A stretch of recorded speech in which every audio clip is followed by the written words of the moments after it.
Hello everyone, my name is Jordan Norell. As you can see, it is past 9:30, hence the glasses, because I'm going to bed soon and I need to not have too much light in my eyes.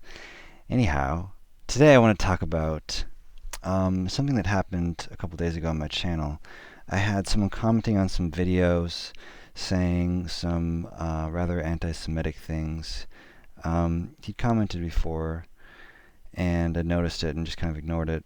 But someone else commented, why don't you block this guy? And it hadn't even occurred to me that I've never blocked anyone before, or even thought of that as a possibility. But it came to my attention that, someone who's saying things that are openly racist and that I really strongly disagree with, I could block them. I could say, this is my space. I want to set a boundary here and say, you can't say this on my channel. And I believe you're driving people away. You're saying things that are destructive to our cause. Things that are anti-Semitic. Ultimately, make us look like a bunch of crackpots, and it's not true. Most activists don't really care about Jews. I actually happen to think the Jews are great. I mean, at least the Jews I've known in my personal life. I'll just say that. I dated a Jewish girl for a couple of years, and I've really deeply loved her, and have had other Jewish friends. And I don't think that most Jewish people are bad, frankly.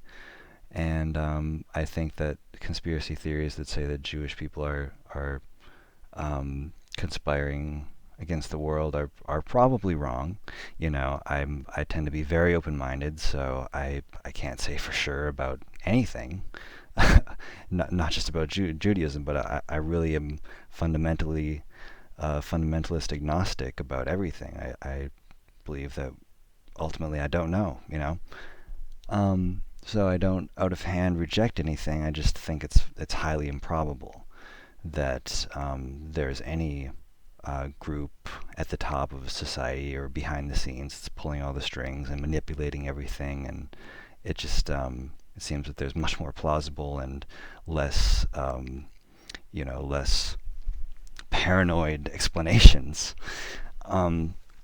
Anyhow, this problem remains: do I block this guy or not? Is it my responsibility to do that? And what I've come to at this point, so far, after a lot of debating back and forth in my mind, what should I do? Should I do anything? Should I just ignore it? Because I think one of the best ways to deal with behavior you don't agree with is to ignore it. Psychology shows that's really one of the best ways to extinguish something. But so is excommunication from a community. That's also a great way to extinguish any behaviors, is just exclude someone from the group. Both ways you're just shutting down contact with that person, but one is a little more aggressive. I tend to not like confrontation a lot, and I didn't ask to be in this position where I'm, sort of making this choice about who gets to do what, but I realize I have, whether intentionally or not, created a position where I have the power to do that, and the responsibility if it's the right thing. And so I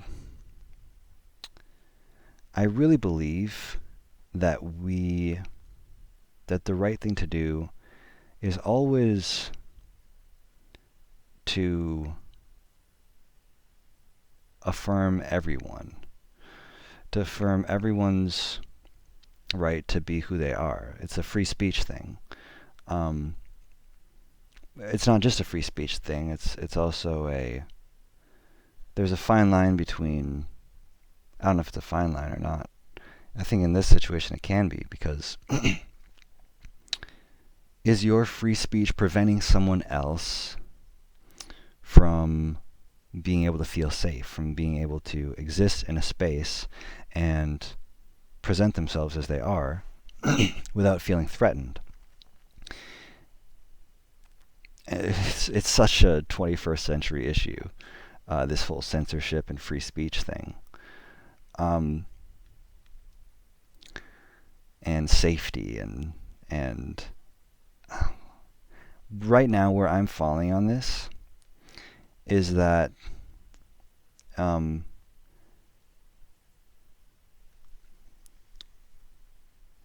I want to affirm someone's right to say what they believe and then hear what they have to say and validate that they have experiences that make them feel that way. I don't have experiences that make me suspicious of the Jewish people personally. I just don't have those experiences. But that's because of my history, and someone who does, I want to understand them. I don't want to reject them. I don't want to hate them. My fundamental philosophy on life is love. And so that gets a little bit confusing when it's like, okay, do I love people who are hateful too? And if I'm loving people who are hateful, am I then turning my back on the people that they're hating? I don't think so. I believe that I can listen to every side and allow different criticisms and viewpoints to exist and not have to shut out or shun anybody.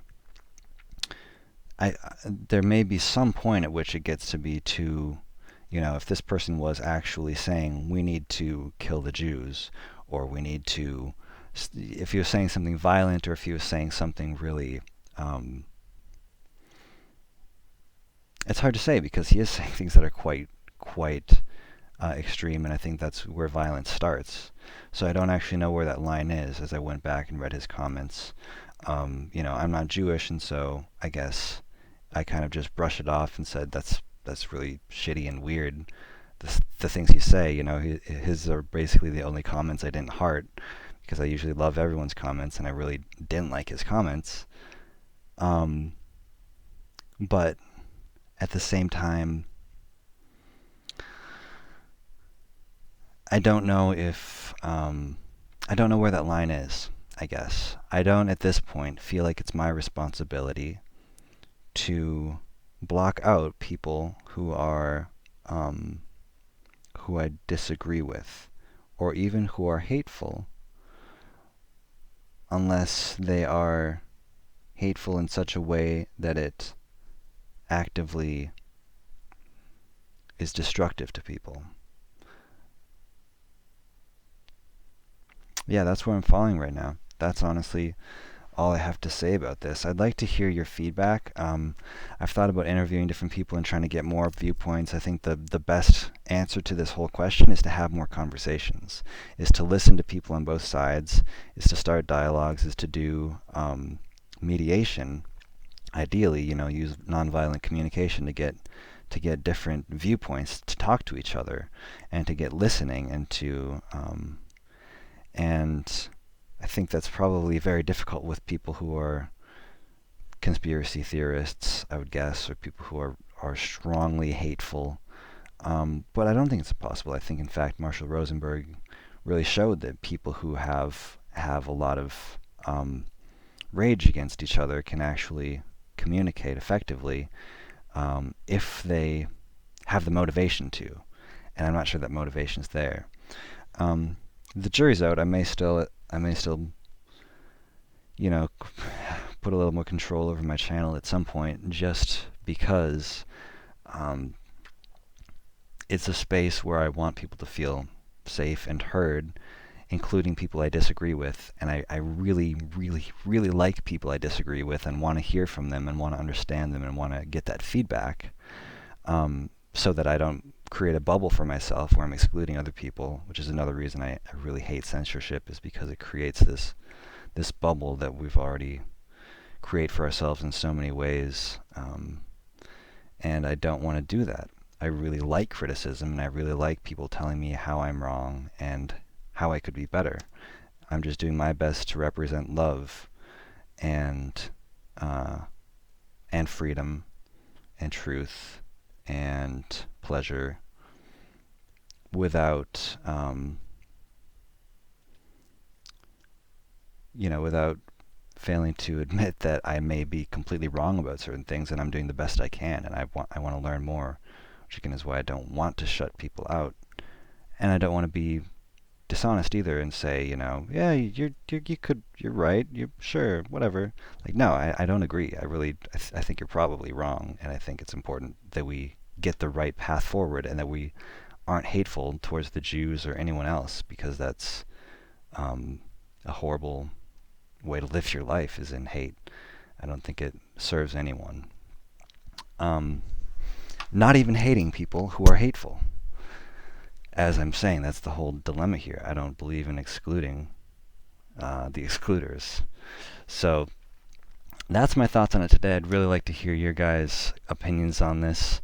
Maybe I'll interview some Jewish advocates or some anti-Semitic advocates at some point to get some more in-depth information on people's experiences and their viewpoints, because I think that's really the only answer to this question, is to get people talking and listening. This is my viewpoint, this is my experience, and yeah, I'd like to hear all of yours. So that's it for today, guys. I will talk to y'all later.